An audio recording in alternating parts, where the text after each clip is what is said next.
Halo kawan-kawan, bismillahirrahmanirrahim. Assalamualaikum warahmatullahi wabarakatuh. Jumpa lagi di channel Ahmad Jilian. Oke, sesuai dengan judul, hari ini saya mau bahas tentang bagaimana cara kita mendapatkan koloni kululut dari alam ya. Ada banyak teknik yang bisa kita gunakan untuk mendapatkan kululut di alam. Sebenarnya udah saya pernah bahas semua di dalam video-video saya, tapi saya mau rangkum di dalam satu video ini buat rangkumannya supaya lebih simpel aja untuk kita pahami. Untuk teman-teman yang masih pemula ya, yang baru ingin mencoba ternak kululut, tapi untuk kawan-kawan yang sudah mahir ya, boleh juga disimak video ini, bagaimana cara mendapat koloni kululut dari alam. Yang pertama yang harus kita lakukan adalah kita menemukan koloninya dulu, teman-teman. Menemukan koloninya dulu, mencari koloninya. Kalau kita udah ketemu koloni kululutnya, cara pemindahannya itu ada beberapa cara, tergantung jenis atau tergantung di mana kululut itu bersarang. Kalau dia bersarang di pohon kayu, maka tekniknya ada beberapa yang bisa kita gunakan. Beda lagi dengan kululut yang bersarang di dalam rumah atau di pondasi atau di lubang batu atau di bambu ya. Jadi kalau yang kululutnya tinggal di pohon kayu, yang pertama bisa kita gunakan adalah teknik yang ekstrim, yaitu dengan cara menebang pohonnya. Nah, tebang pohon. Teknik tebang pohon ini ya resikonya ya kita merusak pohonnya, teman-teman, membunuh pohonnya. Tapi keunggulannya dia adalah koloninya yang kita ambil biasanya dia mapan. Dia itu memiliki tingkat keberhasilan ya 90% lah, bisa diternak langsung, maksudnya tinggal kita pasang topping.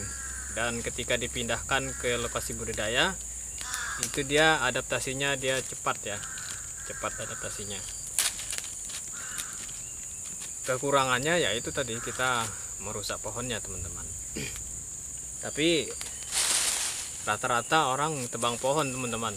Buktinya di mana log-log yang beredar itu adalah yang berisi koloni kululut, kan asal muasalnya kan dari pohon yang ditebang gitulah. Tapi masalah tebang pohon ini memang banyak perbedaan pendapat ya. Tapi kalau saya, teman-teman, pilih-pilih pohonnya, tidak semua pohon itu kita tebang. Kalau memang pohonnya memang tidak begitu bermanfaat atau memang yang punya pohon mengizinkan untuk ditebang, ya kita tebang, teman-teman.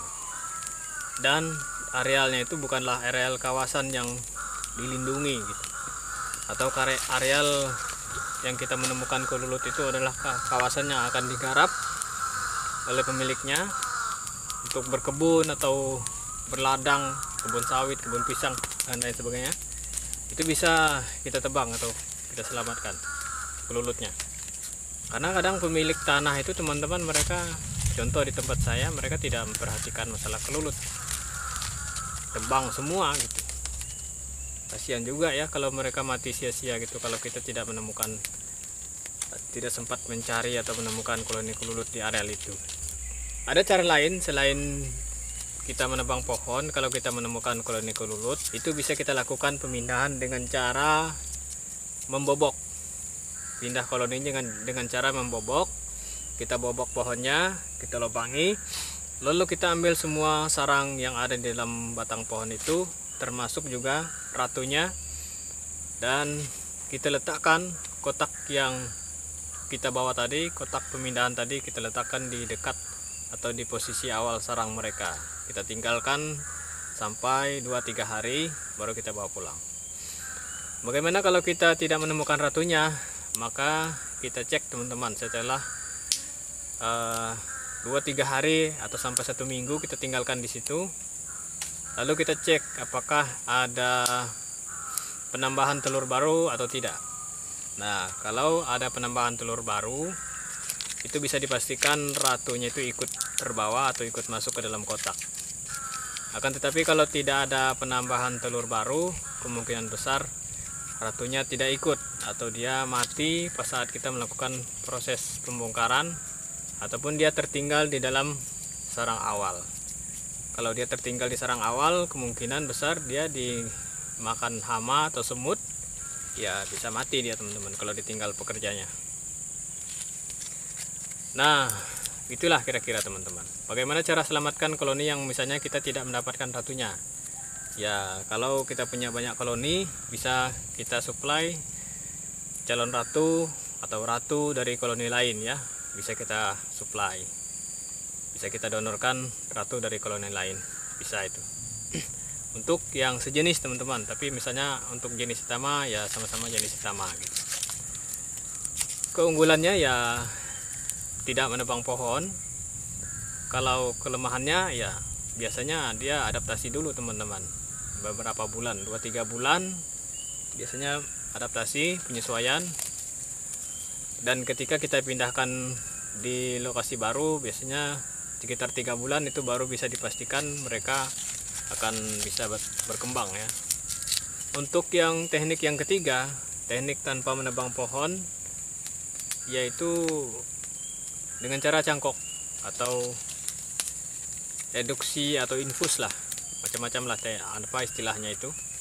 Tapi yang jelas tujuannya adalah memindahkan koloninya ke dalam kotak yang kita siapkan. Cara cangkok ini cara yang efektif juga untuk memindahkan kelulut atau mengambil kelulut. Cuman kita perlu kesabaran dan perlu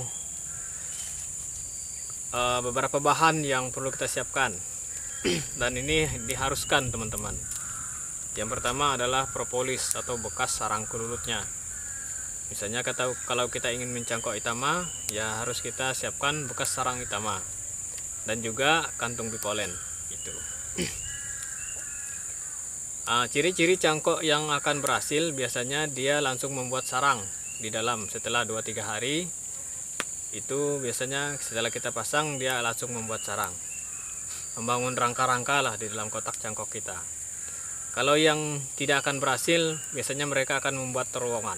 Nah, kalau terowongan ini kita biarkan sampai berapapun waktunya, kemungkinan besar cangkok kita tidak akan berhasil teman-teman. Ratu lama yang ada di dalam sarang awal tidak akan pindah kalau mereka membuat terowongan. Maka perlu kita bongkar itu terowongannya. Perlu kita obrak-abrik aja, dibongkar aja teman-teman, lalu ditempelkan di dinding-dinding kotak cangkok kita. Nah, biasanya perlu kita cek setelah 2 minggu atau 1 bulan, itu kita cek ya, apakah mereka akan membuat terowongan atau membuat sarang. Kalau mereka tidak membuat terowongan, mereka membangun rangka-rangka di dalam, itu bagus, kemungkinan besar itu nanti ratunya akan pindah. Kita tunggu saja sampai beberapa bulan. Setelah ratunya pindah dan memiliki beberapa telur, itu bisa kita pindahkan ke lokasi budidaya. Lalu kita perkuat dengan koloni lain. Sebab kalau kita tidak perkuat, dia akan kekurangan pekerja teman-teman. Kekurangan pekerja.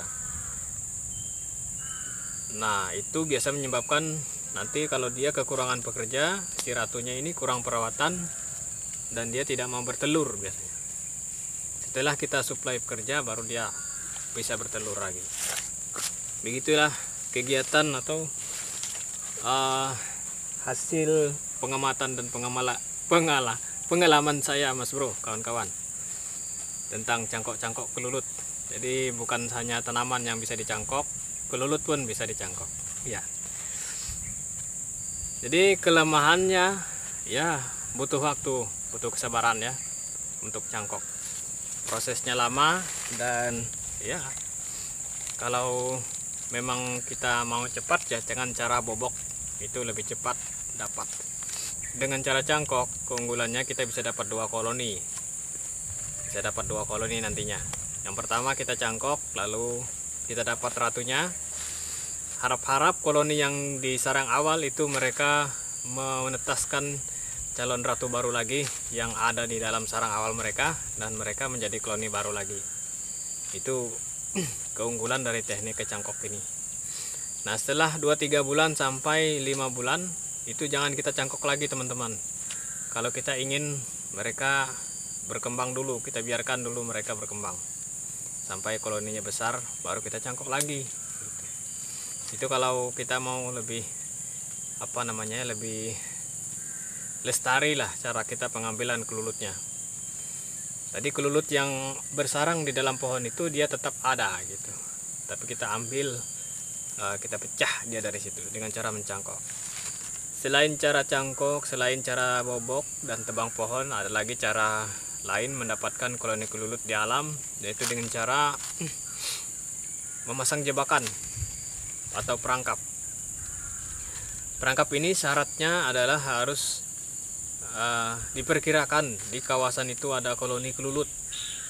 Misalnya ada jenis itama di kawasan itu, maka kita bisa pasang.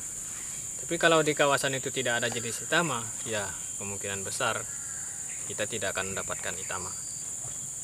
Atau bisa jadi ya jenis lain yang masuk gitu. Karena yang masuk ke dalam perangkap itu biasanya adalah hasil pecah dari koloni-koloni kelulut yang ada di alam.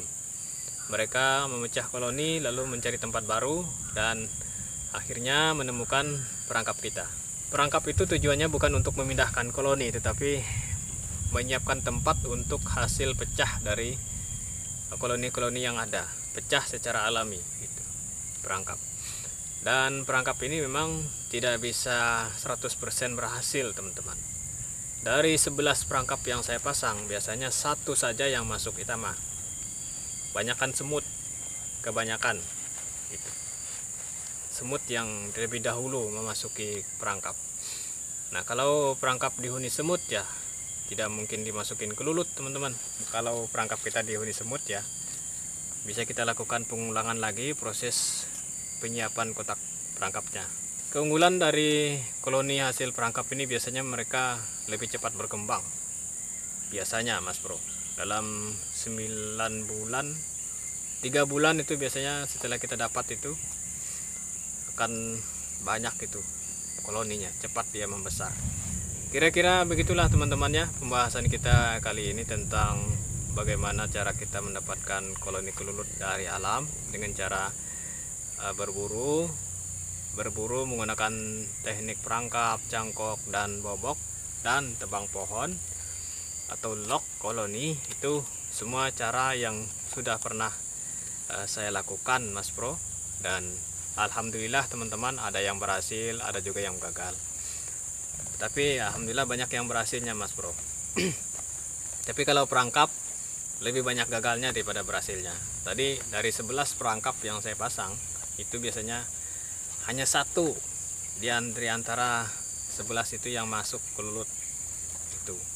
Dan perangkap itu baiknya sih diberikan propolis. Tetapi kalau memang teman-teman yang tidak punya propolis, bisa menggunakan perangkap bambu tanpa propolis, perangkap kayu, lock kayu tanpa propolis bisa. Tapi ya itu prosesnya sangat lama sekali teman-teman.